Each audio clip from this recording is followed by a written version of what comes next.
बगिया के खिलल कली लागलू, तोके देखी के चंदा शर्मा जाई हो।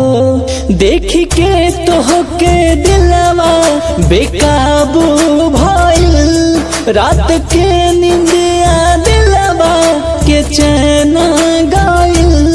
तोहरा सूरत पे भामा रालू भा जाई हो। कौनो बगिया के खिलल कली लागलू, तोके देखी के चंदा शर्मा जाई हो।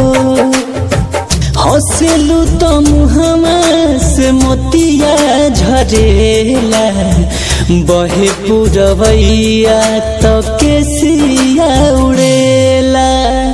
ओठवा गुलाबी जैसे भोर के किरनिया, आँखिया मताइल चमके।